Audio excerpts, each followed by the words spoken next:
YouTube. Yeah! Oh my god. And he was a vlogger and I was a parody guy.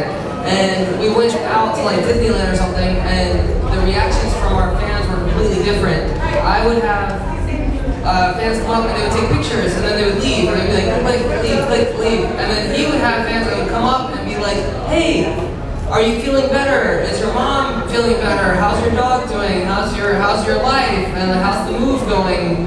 And they just knew everything about him, and I wanted that. Even though I've been making videos for like double length he was, his fans are so much more intimate and connected, and I feel like I've achieved that. Now I have awesome conversations, and take it away, Will. Alright, there you go. I could talk for about 3 hours of how I got into and started vlogging, but long story long, basically, I just found out, I've been vlogging for the same thing. I guess we started vlogging at the same time, about 1.5 years now, almost 2 years, and I started watching vlogs and I just got inspired by the whole thing, particularly Casey Neistat. I didn't even know what a vlog was, and I just remember the stuff he said and everything he shared was so inspiring. It was like, I knew that there was no vlogs in the Philippines, and initially I started out doing viral videos. I just made a series, and so once I got into the vlogs, I just wanted to share my story with everyone and see if I can inspire and stuff. And yeah, it's just simple as that. Well, yeah, I think vlogging is very personal, and it gives this really nice relationship with your subscribers that I don't think any other level of social media gives you. But also, I think you guys can agree with this. What's amazing about vlogging is that you're in control of your content. You're in control of what you say and what you wear, and it's all up to you. And I think the power to decide what to say and how to control your life is really nice that comes with vlogging. Awesome, thanks so much, guys. So on the topic of vlogging, right?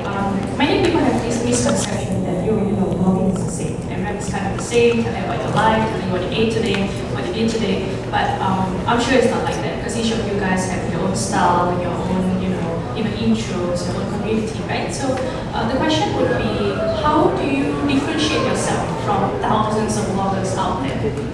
Like you always hear, it's just, you be yourself, because that's the only thing that's different about everyone. So, yeah, right? That's what you just go all out and you just be yourself. Yeah, I always say that, I always hear that everything creative in this world has already been done. There's so many of us that we've already done it certain ways, so just take what you like and put your own twist on it. So it's not like stealing content, it's just like, take inspiration from other people and then make it your own.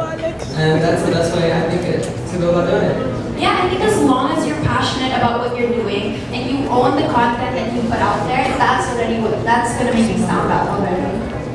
Awesome. So this is a very good advice for starting vloggers out there. Yeah. So the whole point of vlogging, sorry, just kind of, it's all about perspective, and the only thing that's different about you is your perspective and how you see the world. So that's what vlogging is all about. You just share, your views and your thoughts and your ideas, and you'd be surprised at how many people out there would be able to connect with you and stuff.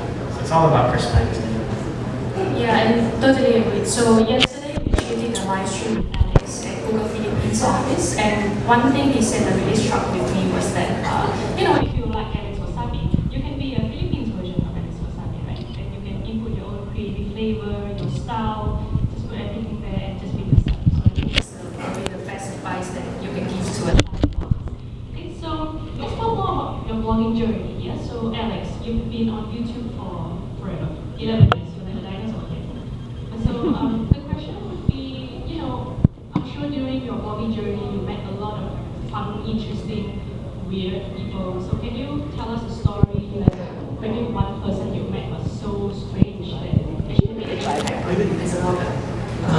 You mean, well, I love weird people. Normal people are boring. Being weird is so much better. So if you're unique and I meet you and I can tell you're a little weird, and then I will talk to you forever. And I would love to vlog with you, and I'm attracted to weirdness because I'm a little weird. I like to think I'm weird. And, oh man, so, I'm trying to think of like one instance where I met someone anybody. I love vlogging. I love, like, there's so many experiences that I can't even narrow them down. How about in Philippines? Have you met someone that is weird? Oh yeah, the Philippines are really weird. I love everybody in the Philippines. All the Filipino fans are here for you, so all the weird people are here for you, right? Yeah, I love it. I love it. I had there was actually these kids that came up to me yesterday. There was like 5 little kids, and I was eating, and they ran up to me at my table, and they're like, "Oh my God, Alex, can we take a picture with you?" And I was like, "Yeah." So I stood up and I took a picture of them, and I was like, "Hey guys, can I ask you a question?" And they're like, "No," and then they left. They're very sad. Yeah, I guess. I was like, "You sure? Ask you a question on my vlog. Like, if you watch my vlogs, I'd love to have you in it." And they're like, "Nope," and then they left.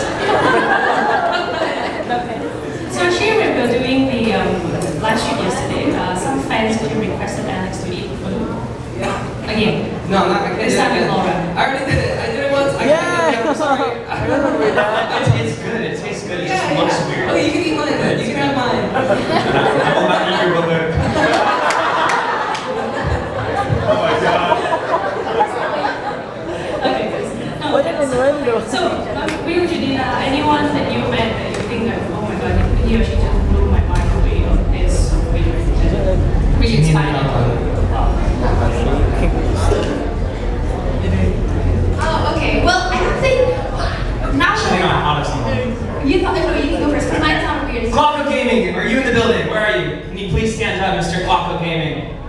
There he is. Hey, no. This dude is so inspirational to me because exactly a year ago today at Creator Camp, I remember he was just starting out, and I remember because how many people have long hair and that look he has over there. And David Young was on the panel doing something, and he asked a question like, how, and I don't know, he was asking questions, how do you be different, blah, blah, blah, blah, all those that stereotypical questions on how to be great at YouTubing. And now, this dude's at 200,000 subscribers, and I saw my it's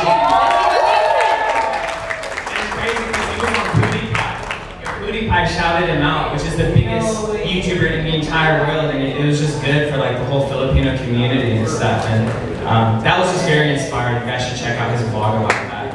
And it's just crazy because I just remember last year him standing up kind of in this exact same place, and he was just starting out, and boom, look at that. We'll see you on the panel next year. Awesome. Will you just repeat once again the name of the channel so everyone can just go? Glocko, G-L-O-C-O.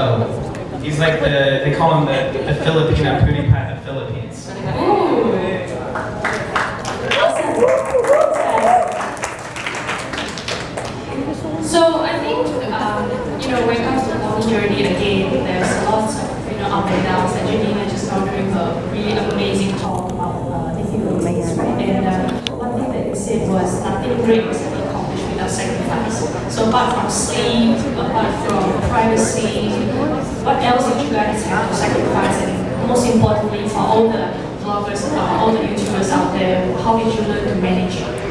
Janina Vela can answer for me because we're always together doing these talks and everything, and I just feel every time I say the exact same thing over, she's just I memorize it all. look, and she's memorizing and she's reciting as if I script. I can tell you guys how we started as Go for it. So Will, on his first year, I'm really doing this. Okay. On his first year, he created the series, The Art of Tagalog, and his I said that in your accent, Tagalog. Yeah, now you're doing it. You have I really got this version. And like I remember him saying that his parents were like worried about him because he was just writing scripts and concepts and ideas down all the time, like on his notebook and stuff, and he wouldn't go out of the house. And his parents would be worried about it because he was friends, social life, family. I literally like went AWOL. Yeah. It's been crazy, and it took me like 18 months before. This is before I started vlogging. I spent like 18 months writing scripts and creating a series, and like 6 months of critical isolation, going insane and stuff. If you see my rooms, it's my first vlogs about it. On the walls, there's just writing on the walls, like an insane person of papers, and I just went through notebooks and everything. So. Yeah, it was legit though. And it really did pay off. It was really worth it because he went viral after that. So it really showed that your sacrifices really don't go to waste. Yeah, and you have to remember that everything in life is temporary, So even though I kind of just blew off my friends, family, contact with the world, and everything I ever knew and loved, I just knew after this time in my life, it would be worth it in the end. I just made a vlog yesterday. It's my latest vlog. It's called I forget what it's called. It was this is my story or something like that. It was something clickbait. It was something like that, but it's basically all about what I did and to get to this point. You gotta sacrifice everything, like social life, girls, all that stuff. Why not? Just go all in. Yeah. All in. You can't tell him that his girlfriend's in the room. Oh, she's over there. She's not even listening. Hi. Hey, girlfriend. What's up, Lauren? Doing yourself? I'm sure it's easier because you guys are creators, so you understand the kind of pain, the kind of sacrifice that you guys have made. That's just in the beginning. Eventually you get on a roll. It's like a snowball. You guys gotta remember, like, it took me 8 months to get to 10,000 subscribers, and it took me like 4 months to get to 100,000 subscribers after that. So it's just boom. Right. You're right. It took me, I think it took like 5 years to get to 100,000 subscribers. Where are you, Wassabians? What is this? 5 years. That was back in the day. That was when there was no other YouTubers in hard. Nobody even knew what YouTube was. So 100,000 was a lot. So it took a lot. But sacrifice, I sacrifice a lot of sleep. Like whenever I go out, no matter how late I'm out, I know that when I get home, I have to edit for 2 or 3 hours. So if I go out for my friend's birthday at like until 1 in the morning, I know when I get home, I'm gonna be up till 4 in the morning or 3 in the morning. And it's good to have a girlfriend that's also in the YouTube world. She understands. Gross, you guys are gross. She understands, like, when I'm up late, she'll go to bed, and, like, she understands what I'm doing. Like, she knows that I have to work or I can't be there that day, and she doesn't blame me because she's in the same situation sometimes. She has to go, like, out of town for 2 weeks, and I don't get to see her, and, like, a normal, like, relationship, the boyfriend would be like, oh my god, I can't believe, like, you don't care about our time together, but we do. And then when we go on trips, we try to make time for each. Don't look at me when I'm talking, you're embarrassing me. Distracting me. We try to make time, so like, I'll take a day off of vlogging so that we can have that one day where it's just us. And so it's all about adapting. And Us time. yeah. It is, you're right, it is all about adapting. Because eventually you do get used to the sleep. That's as sad as that sounds. You get used to running on coffee. And I think it is about adapting to your new lifestyle. Because YouTube is not just a career, it's also a lifestyle. And I think that's something you have to accept before you get into it, right? Yeah, every time before I leave the house, I say in my head, keys, wallet, phone, camera. And I have to make sure I have all those on me at all times. He says that too. He's kind of mental. He always just goes, keys, money, phone, keys, money, phone, keys. Yeah. Daniel Marsh over here. Going cuckoo over the deep. Cuckoo squad, what's that? But yeah, I was going to add something and then just thought of something else, so I forgot. No, but yeah, as you were saying, the girlfriend, the whole thing, like, one thing that makes it a lot easier is the people around you. So what I did is, you know, when I was vlogging, no one was vlogging. It was just me and Janina Vela. So I forced my best friend Daniel Marsh over here, this Irish guy, and my sister to get into vlogging. And you just hang around people that understand you, because the beginning's the hardest part. Everyone just judges you and they're like, what are you doing? And at least now, like, look at all these vloggers. Last year there was just like a couple, you know. Now everyone's just running around with these sticks in there. Who vlogs in here? Raise your hand. Raise your hand. Come on, guys. That's pretty cool. But yeah, no, I mean, the girlfriend. You gotta surround yourself with people who understand. Just people who will support you and understand what are the sacrifices that you have to make and why you make them. And then everything will just be easier after that. Yeah, most of my friends are YouTubers or in the YouTube world. Just because that's who they all understand me. Yeah, we're friends. Yeah, that's good to be friends. Yeah, so positive vibes only, right? And those people that support you. Again, resonating with your talk just now. Yeah, so I think before we take question of the audience. Let's just, today is great camp, so everyone is hungry to learn from you guys on how to become the next YouTube star. But I prefer to, let's just kick into maybe three advices or 3 things that you guys think that is most important, that you must have in order to be successful. Okay. Your experience. Yep. Good, I'm gonna go. Let's do it. I think that the easiest advice I can give, the hardest part is just doing what you want to do and not caring about what other people think. I mean, every single vlogger, and including myself that I've ever talked to, YouTuber, the hardest part is getting started and putting yourself out there and letting people judge you and just being vulnerable. So once you get over that point where you stop caring what people think about you, then that's when you're going to succeed. Otherwise, ego will hold you down for a really long time. DGAP squad, where are you at? Yeah, that's pretty much what I was gonna say. You just gotta do it. Like most people, they say I could never be a YouTuber, and that's why they can't be a YouTuber. If you never pick up the camera, that's never gonna happen. That's with anything. If you never pick up a basketball, you're never gonna be a pro basketball player. If you never learn how to edit and get over the fear of what people think, you're never gonna be a YouTuber. Sure. It's true. I can give 2 to 3, right? Am I allowed? Sure. Even more.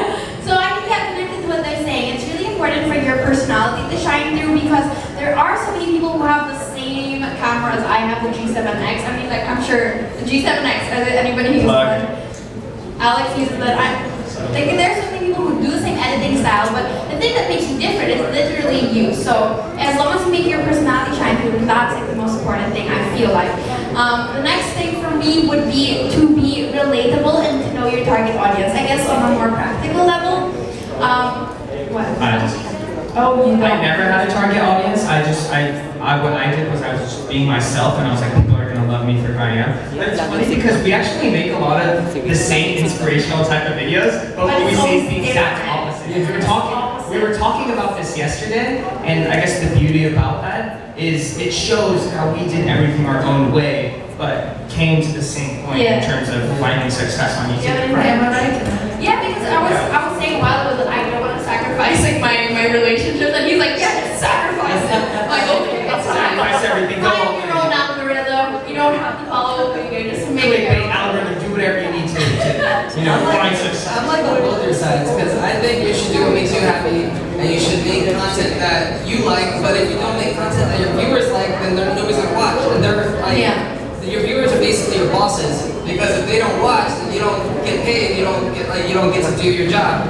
So you gotta do what you like, but you also gotta cater to your audience. Like I know that my audience is a younger audience, so I still do what I like, but I make sure I don't do anything controversial. I don't say bad words, and I don't do bad things that I wouldn't want my kids if I had kids.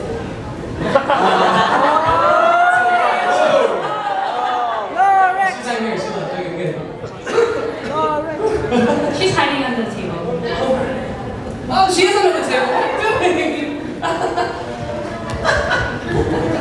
Yeah, so I think it's a fine balance to strike, right? So doing what you love and doing making what your fans love, and it's just so happens if you're fortunate enough, it happens to be the same thing, right? Well, a lot of us, I think one of our passion is as entertainers is making the fans happy. So making them happy that's what you do. You give them what you want. Yeah. Are you guys happy? Are you not entertained?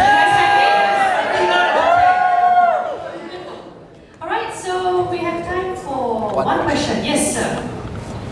One question? We have the camera. Oh, sorry, the microphone. What? Only one? Yeah, can we get 3? Yeah.